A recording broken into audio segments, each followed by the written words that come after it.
Hello and welcome to the Farming Today This Week podcast with me, Charlotte Smith. In this episode, new laws to protect livestock from dog attacks.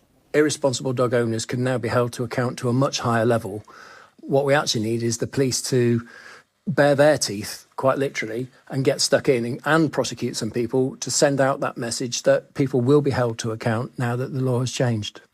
As war in the Middle East continues to push up prices, extra help for heating rural homes.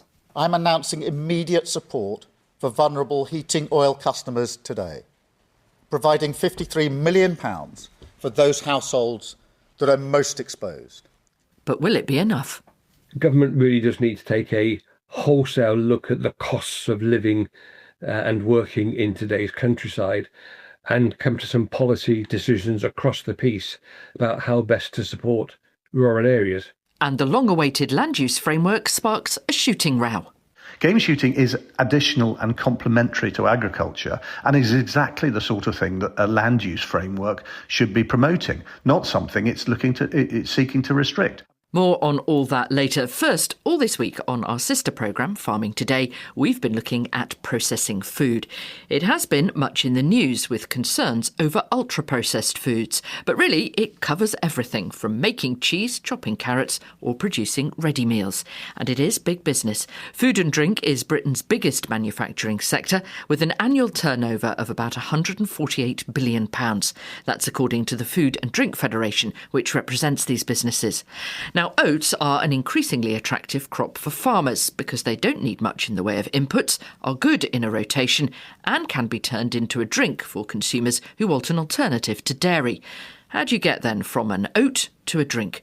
Marie Lennon has been to find out with Jonathan Arnold from Grain Merchants Robin Appel Limited. This is the sort of processing plant. This is where it all happens. These big steel channels above us, what Elevators. are they and where do they go? These are belt and bucket elevators. If the grain's wet, it will go to the dryer. If it's dry and needs cleaning. This is a stone trap. And inside, I can see the oats jumping around.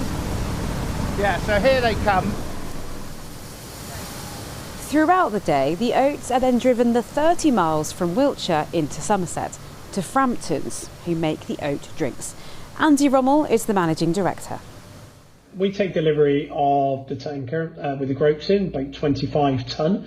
We then pass it through a heat treatment section and then we take it through a decanter. Now a decanter is just a big squeeze machine. So the liquid that then comes out makes up 70% of a 1 litre carton. We just use that natural base.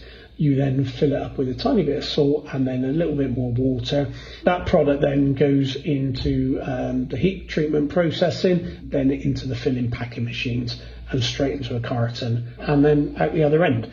It's one of those products which some people perhaps are moving away from because they think, oh, it's a processed product. You must hear those criticisms. Absolutely. And I think the misconception is it's not milk.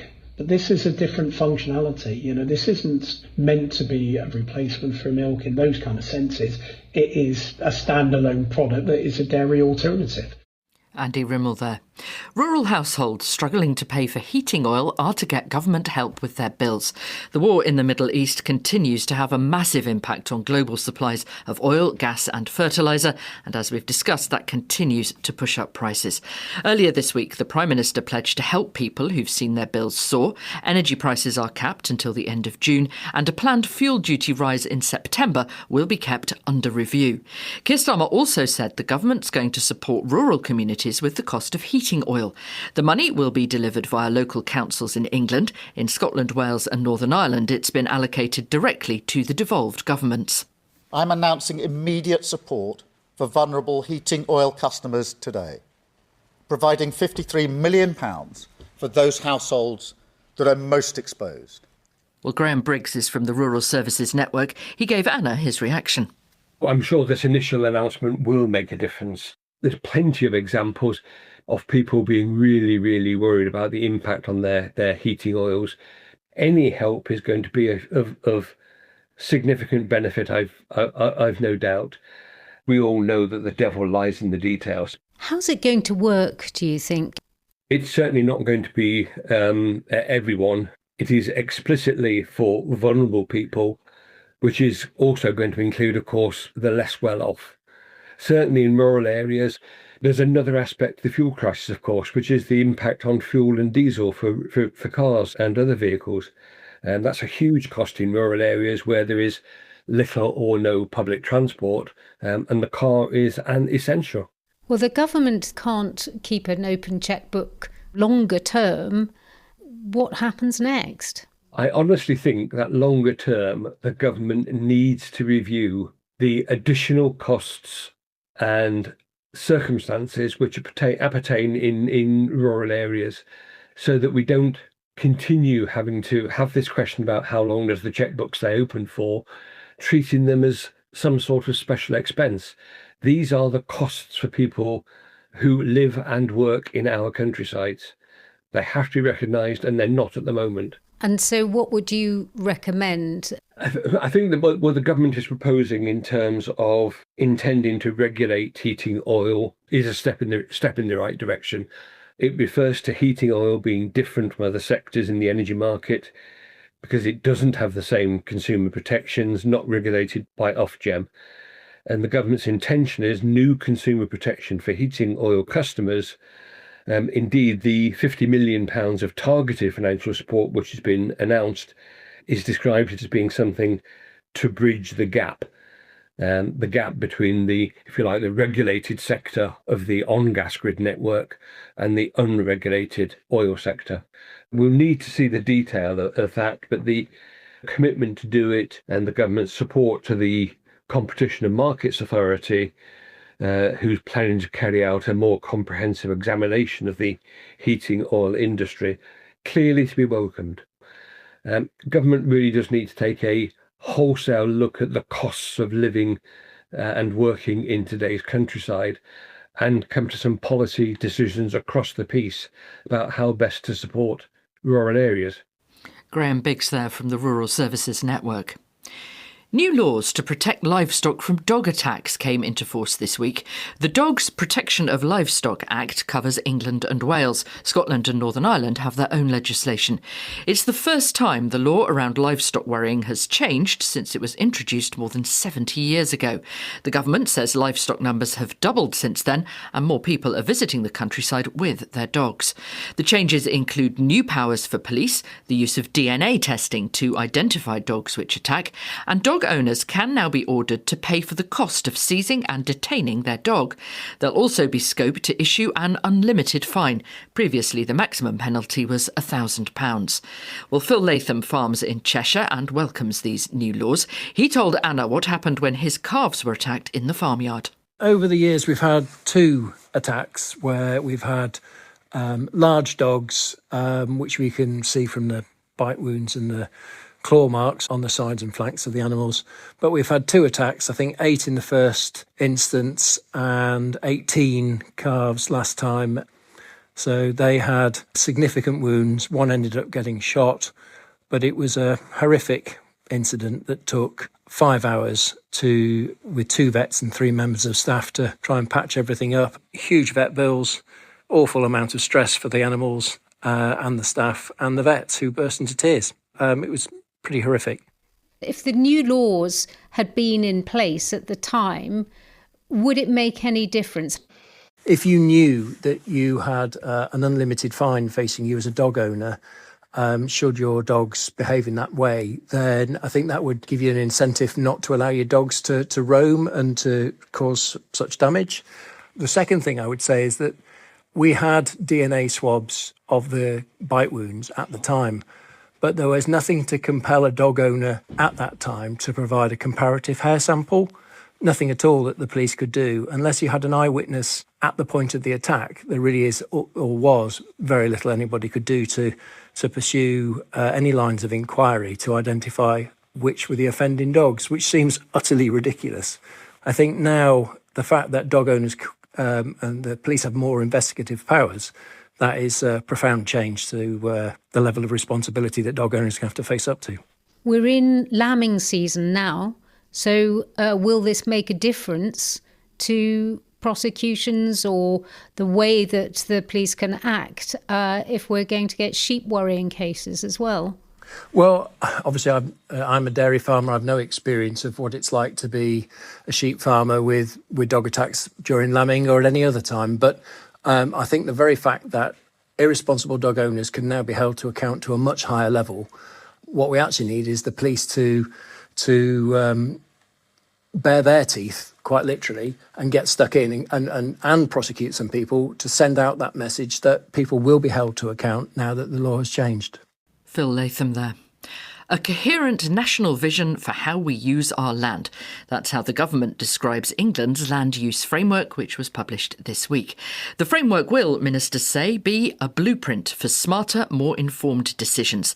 They want better planning so land can be used in a multifunctional way for nature, housing, food production, energy generation and biodiversity. To meet those challenges, the government says we need to address the inefficiencies of current land use and that there is a need for change in how some land, largely agricultural land, is used. The Farming Minister, Angela Eagle, spoke to Anna. Well, it's about creating a map of the UK and saying that we can actually have multi-uses for the land, which benefit both productivity for farmers, nature and biodiversity, and actually engage in processes that mean we have more resilience as a country. So our analysis shows that we can produce the same amounts of food but have a better, more effective use of land. You're going to have a national soil map. Who decides whether land will be for food production, for instance, or solar or biodiversity? Yeah. The land use framework is a framework, so it's a tool. The data that is collected is going to be transparently available. So what we're not going to do is say, well, we have decided in secret this is the best place to do whatever it is, have a solar farm or prime agricultural land. What we will do is make the information available, and so people's decisions, as a farmer, you will be able to have a look at the framework and think, well, I could get this kind of extra productivity out of the land, or I could have some sort of different mixers, I could do different things around the borders to help biodiversity. Or if you want to diversify your income as a farmer, you could also, if you've got some land that isn't prime agricultural land, you could maybe have another income by having a solar on it.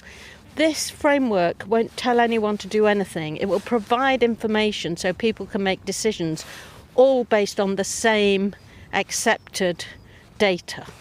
You seem to be framing this along the lines of helping farmers increase productivity and produce food. And food security is national security. I mean, the framework itself says that it is our aim to ensure that we produce the same amount of food that we produce now. So we may not be able to use all the land we use now. Some of the land that's used may be more suitable for other things, such as agroforestry, re-wetting peatlands. This will not and doesn't have to lead to a reduction in production for food purposes.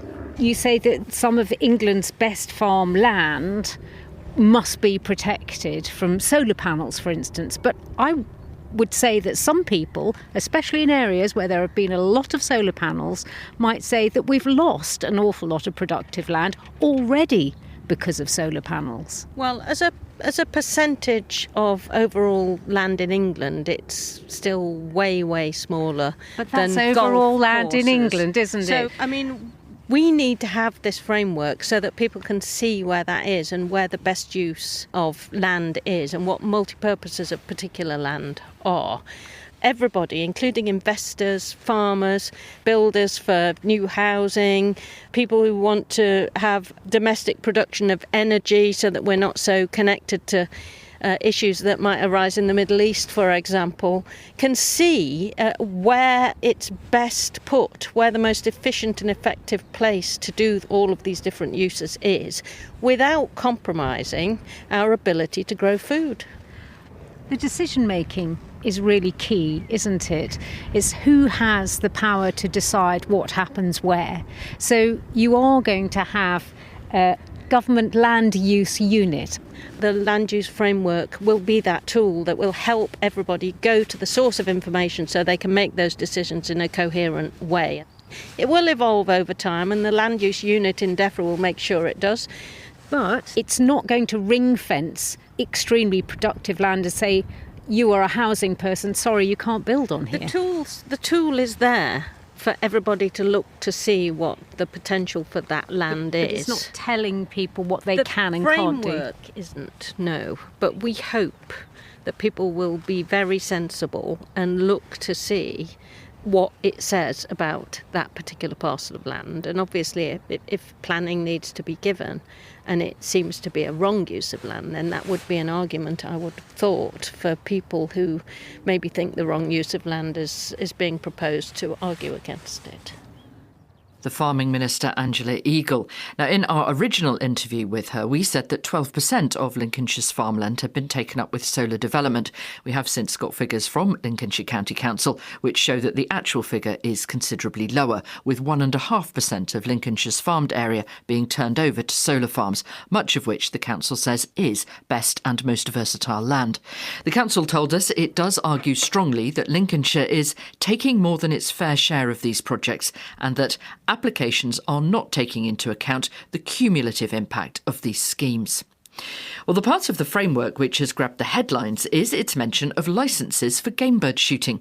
The framework says that 3.3% of England is managed for grouse shooting, and says that while that can be important economically and culturally, it can limit the ability of this land to deliver multiple benefits, including those for nature and climate resilience. So, in what the Countryside Alliance is describing as a full frontal attack on shooting, the government is considering introducing licences. Shoots already have to get a licence if they want to release pheasants or red-legged partridges on some protected land. Tim Bonner is Chief Executive of the Alliance. The real reason we're really upset is because there is absolutely no purpose to this. There isn't a problem that needs to be addressed. Game shooting is one of the few growth industries in the countryside.